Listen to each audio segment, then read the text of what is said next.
Welcome to OHSU Toxicology Shorts. My name is Dr. Adam Blumenberg, and I'm a medical toxicology fellow at OHSU. Today we'll be discussing the drug-induced hyperthermia syndromes. Drug-induced hyperthermia is a series of syndromes caused by dysregulation of the body's temperature set point, or by increased generation of heat, or both. Cybernetics, from the Greek word for helmsman of a ship, is referring to a self-correcting system such as a thermostat. If it gets too hot, turn on the AC and turn off the heater. If it gets too cold, turn on the heat and turn off the AC. A thermostat can break down in many ways.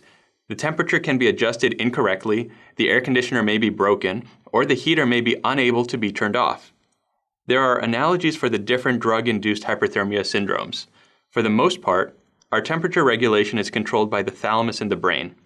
There are input sensors, and there is a general set point of about 37 degrees Celsius. In the human body, the brain, specifically the thalamus, acts like the thermostat. Much like air conditioning, sweating cools down the body if you are too hot.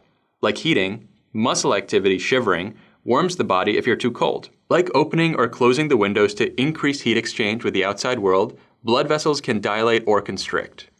Behavior beats all of this. Putting on or taking off clothes, going inside or outside, etc. Certain drugs can disrupt any of these systems, including disrupting someone's judgment so they can't protect themselves from the environment. Now let's move on to the cases. Case 1. A patient comes into the ED with left-sided weakness and slurred speech after suffering a stroke. He is drooling and coughing and is intubated for airway protection. A few minutes after intubation, you notice that the end-tidal CO2 is continuing to rise. This is an example of malignant hyperthermia. Malignant hyperthermia occurs in certain susceptible individuals with an inherited genetic mutation, most commonly a mutation of the ryanodine receptor gene. The receptor is located on the sarcoplasmic reticulum within skeletal muscle cells that store calcium and opens in response to increases in intracellular calcium level.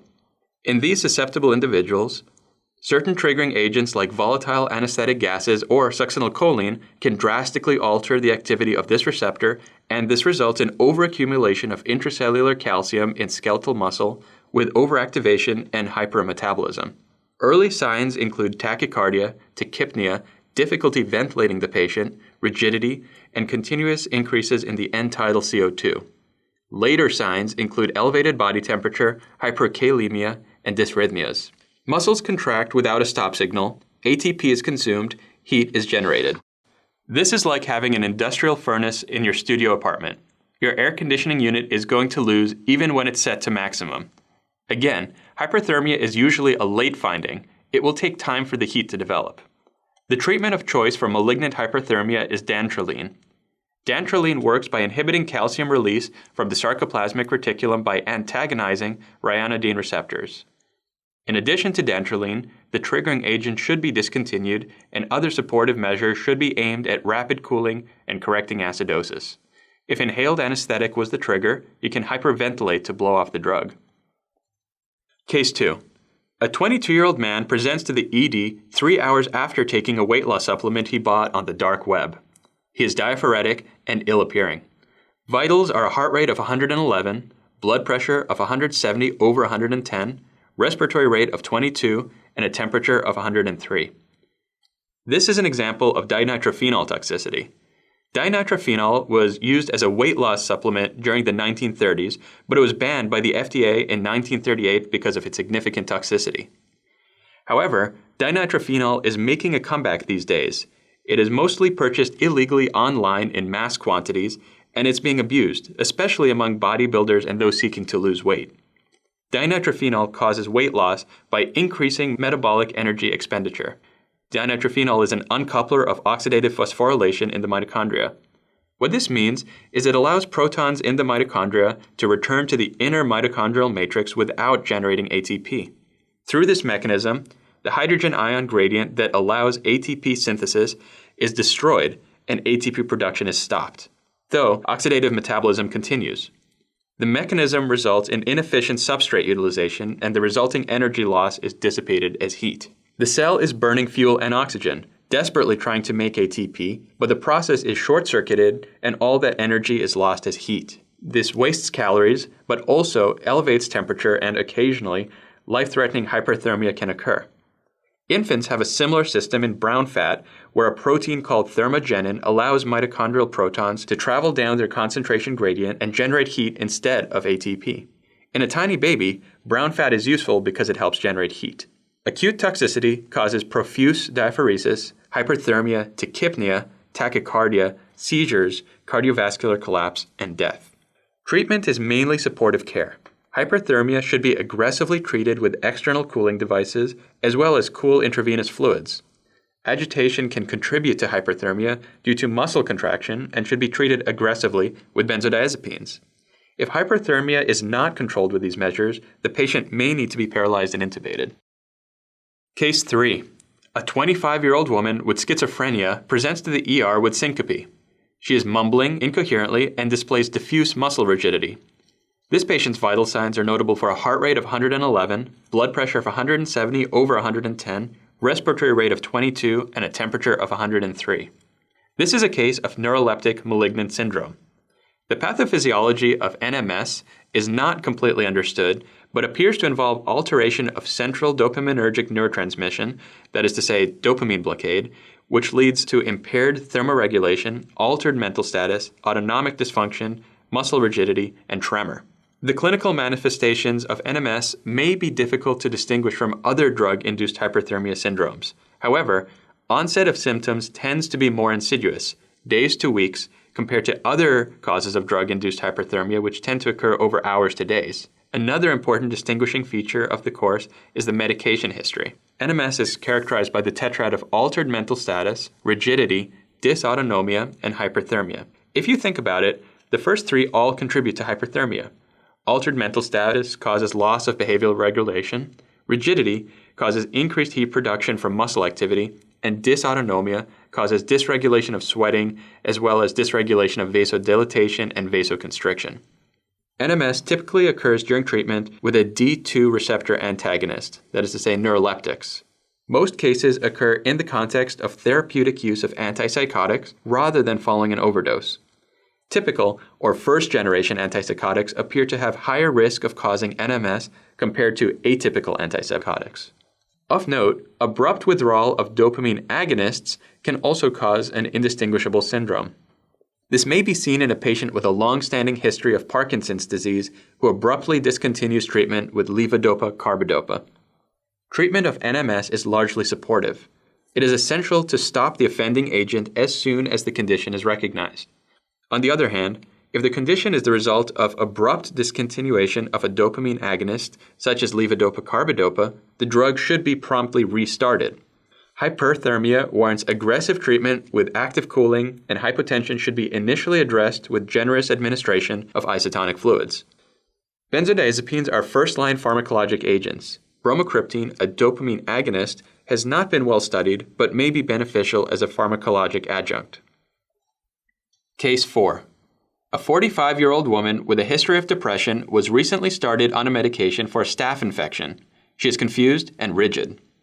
Vitals are notable for a heart rate of 111, blood pressure of 170 over 110, respiratory rate of 22, and a temperature of 103. This is an example of serotonin toxicity, also commonly referred to as serotonin syndrome. This is a constellation of signs and symptoms that can occur with the use of serotonergic agents. Serotonin toxicity can occur in the setting of high therapeutic doses or an acute overdose of a single serotonergic drug, but more frequently occurs following use of combinations of serotonergic agents. Serotonergic drugs include SSRIs, SNRIs, MAOIs, meperidines, TCA, triptans, lithium, cocaine, and other stimulants and hallucinogens like MDMA, bath salts, and LSD. In this case, the patient was taking an SSRI when they were started on the antibiotic linezolid. Linezolid is a known inhibitor of serotonin metabolism. Clinical manifestations are the result of excess serotonin in the central nervous system and include agitation, confusion, seizures, tachycardia, hypertension, mydriasis, diaphoresis, hyperthermia, tremor, muscle rigidity, and clonus. The clonus is most prominent in the lower extremities. Hyperthermia in this case is due to excessive muscle activity.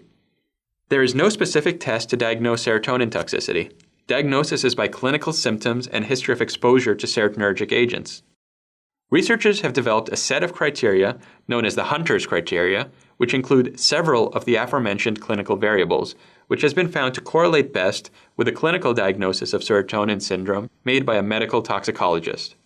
As with other causes of drug-induced hyperthermia, treatment of serotonin toxicity is largely supportive with focusing on decreasing core body temperature and muscle rigidity.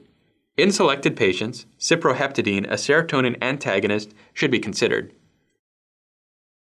Case 5. A 28-year-old man is brought in by EMS for bizarre behavior. He is agitated, combative, diaphoretic, and pupils are mydriatic. His vitals are notable for a heart rate of 111, blood pressure of 170 over 110, respiratory rate of 22, and a temperature of 103. This is an example of sympathomimetic toxidrome. Sympathomimetics are agents that result in increased activity of the adrenergic nervous system. Sympathomimetic toxicity is related to the effect on the presynaptic inhibition of norepinephrine and dopamine, or increased release of these neurotransmitters. This can be due to any number of drugs. The most prototypical are amphetamines and cocaine. Others include LSD, PCP, other novel recreational drugs such as synthetic cathinones and phenylethylamines, some over-the-counter medications such as pseudoephedrine, and prescription medications like methylphenidate, bupropion, and MAOIs.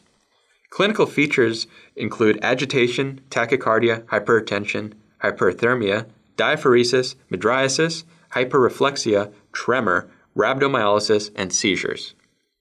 Treatment is largely supportive care for sympathomimetic toxicity. High doses of benzodiazepines may be required for agitation. If the patient is not responding to high doses of benzodiazepines, consider intubation and use of barbiturates or propofol.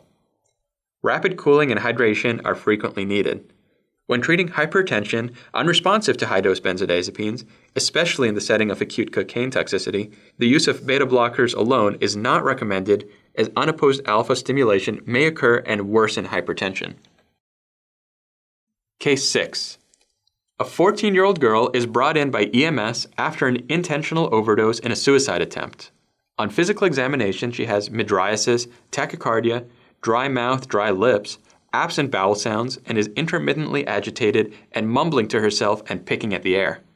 This is an example of anticholinergic toxidrome, which results from blockade of muscarinic receptors and is more appropriately referred to as antimuscarinic toxidrome. There are hundreds of compounds with antimuscarinic properties, including prescription drugs, over-the-counter medications, and even plants. Some examples are antihistamines, such as diphenhydramine, which is the active ingredient in Benadryl, TCAs, amitriptyline is one example, sleep aids, cold preparations, and antipsychotics. Atropine, a belladonna alkaloid, is commonly used in anticholinergic medications for the treatment of bradyarrhythmias. Clinical features of antimuscarinic toxicity include sedation, delirium, tachycardia, dry and flushed skin, mydriasis, hyperthermia, picking movements, myoclonus, urinary retention, and diminished bowel sounds. Severe toxicity can result in seizures and even ventricular dysrhythmias. The treatment for antimuscarinic toxicity is similar to all of the other drug-induced hyperthermia syndromes and is mainly supportive. Intravenous fluids, benzodiazepines for seizures and agitation, Foley catheter for urinary retention. Physostigmine, a reversible acetylcholinesterase inhibitor, can be used as an antidote in the right setting. Physostigmine prevents the metabolism of acetylcholine, allowing it to accumulate and antagonize the antimuscarinic effects. Physostigmine can be given to treat delirium from antimuscarinic toxicity. However, a widely followed recommendation is that physostigmine should not be given in the setting of tricyclic antidepressant overdose, or if there are any signs of sodium channel blockade on the ECG, such as QRS widening. This is because tricyclic antidepressants induce sodium channel blockade and can cause myocardial depression, QRS interval prolongation, and ventricular dysrhythmias. Because physostigmine augments vagal effects, it may contribute to cardiac conduction defects and myocardial depression. Thank you for tuning in to OHSU Talk Shorts. See you next time.